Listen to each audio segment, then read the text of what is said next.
தேசிய ஜனநாயக கூட்டணியில உங்களுக்கு வந்து 6ல இருந்து 7 தொகுதி ஒதுக்கி இருக்கிற ஒரு தகவல் வந்து நீங்க அப்படியா? வதந்திகளுக்கு எல்லாம் போய் நம்ம பதில் சொல்ல முடியாது. நான் தான் நேற்று தானே உங்கள்கிட்ட சொன்னேன், நாங்க இன்னும் கூட்டணியை பத்தி எந்த முடிவும் எடுக்கல. எங்களை தமிழ்நாட்டில் இன்றைக்கு இருக்கின்ற கூட்டணிகளுக்கு தலைமை ஏற்றிருக்கின்ற கட்சிகள் எங்களை அணுகி எங்களோடு பேசி வருகிறார்கள். அம்மா மக்கள் முன்னேற்ற கழகத்தின் சார்பாக எந்த முடிவும் எடுக்கல. அது அம்மா அவர்களின் பிறந்த நாளுக்கு முன்பு தை மாதத்தில் எடுப்போம்னு சொல்லியிருந்தேன். இது என்ன வதந்தி பரவுது? தேசிய ஜனநாயக கூட்டணியில ஒரு 6 சீட்டு ஒதுக்கி இருக்கிறதா பெருந்தன்மையா இருக்கு. அண்ணாமலை பேச்சுவார்த்தை நடத்துறாரா? பாராளுமன்றத்திலே எனக்கு 6-7 சீட்டு கொடுக்கிறதா இருந்தாங்க. அண்ணாமலை அவர்களை கேளுங்க தெரியும். நான் தான் வேணான்னு சொன்னேன். நாங்க வந்து அன்கண்டிஷனலா சப்போர்ட் பண்றோம், நிற்கவில்லைன்னு. இருந்தாலும் நாங்கள் நின்னாதான், அது நாங்கள் போட்டியிட்டால்தான் அந்த அம்மா மக்கள் முன்னேற்ற கழகத்திற்கு சார்பான வாக்கு வங்கி அது பலனளிக்குங்கிறதுனால நாங்கள் மினிமம் 2 தொகுதிகளால் நின்னுங்கன்னு சொன்னதுனாலதான் நானும் திருச்சியில தம்பி செந்தில் நின்னோம். இந்த மாதிரி வதந்திகளை நீங்க சொல்றப்ப எனக்கு என்ன ஒண்ணு ஞாபகம் வருதுன்னா, நம்ம ஊர்ல எல்லாம் சொல்லுவாங்க, இன்னும் மாடே வாங்கல அதுக்குள்ளார மத்துக்கு அலையிறானான்னு சொல்லுவாங்க. நான் இருக்கா தயிர் கிடைக்கிறதுக்கு அதே மாதிரி இருக்கு.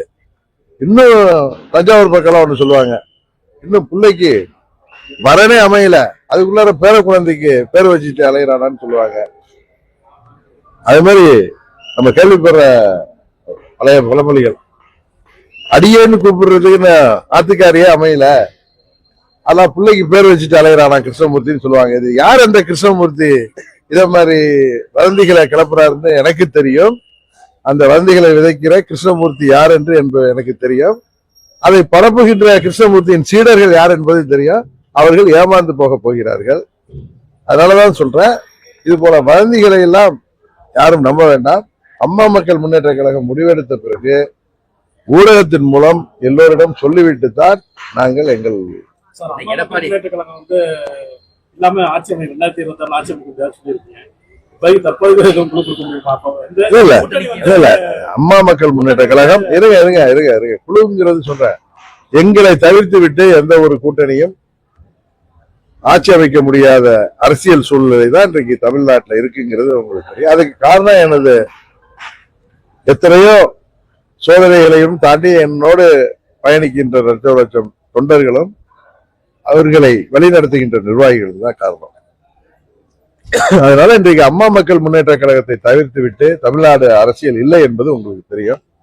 21 தேர்தலையும் ஆட்சிக்கு யார் வர வேண்டும் என்பதை தீர்மானிக்கின்ற சக்தியாக இருந்தோம். இந்த தேர்தலில் நாங்கள் சேர்கிற அணிதான் உறுதியாக ஆட்சி அமைக்கும். அதனால நான் சொல்றேன், தமிழ்நாட்டில் கூட்டணிக்கு தலைமை தாங்குகின்ற கட்சிகள், இன்னைக்கு என்னென்ன கூட்டணி இருக்கு, என்னென்ன கூட்டணி உருவாக இருக்கு அப்படிங்கிற கட்சிகளுக்கு தலைமை தாங்குகின்ற கட்சிகள் எங்களை அணுகி பேசி வருகிறார்கள். நாங்கள் உறுதியாக இந்த தேர்தலில் கூட்டணி தான் போட்டியிட போறோம். நாங்கள் எந்த கூட்டணிக்கு செல்வோம் என்பதை உறுதியாக உங்களுக்கு தெரியும். யார் வேணாலும் இந்த கூட்டணியில வந்து சேரலாம். அது அவங்க ஒவ்வொரு கட்சியும் தேர்தல் நேரத்தில் ஒவ்வொரு அறிவிப்பு கொடுப்பாங்க. தீபாவளி வந்து ஒவ்வொரு துணி கடையிலயும் சேர்க்க மாட்டோம் சொன்னாரு. இப்ப வந்து யார் வேணாலும் வரலாம் அப்படின்னு சொல்லியிருக்காரு. அது ஒரு நம்ம ஊர்ல எல்லாம் தீபாவளி அது தெரியல, அந்த மாற்றம். தீபாவளி பொங்கல் நேரத்துல துணி கடைகள் எல்லாம் 3 புடவை வாங்கினா 1 புடவை இலவசம். அது மாதிரி அந்த வியாபார யுக்திக்காக செய்வாங்க. அது மாதிரி அரசியல்ல வெற்றி பெறணுங்கிற யுக்திக்காக ஒவ்வொரு கட்சியும் ஒன்று சொல்லுவாங்க. ஆனா அம்மா மக்கள் முன்னேற்ற கழகத்தை பற்றி வதந்தியை விதைக்கிற கிருஷ்ணமூர்த்தி யார் என்பது எனக்கு தெரியும். அந்த கிருஷ்ணமூர்த்தியின் சீடர்கள் யார் என்பது தெரியும். அவர்கள் எல்லாம் ஏமாந்து போவது உறுதி.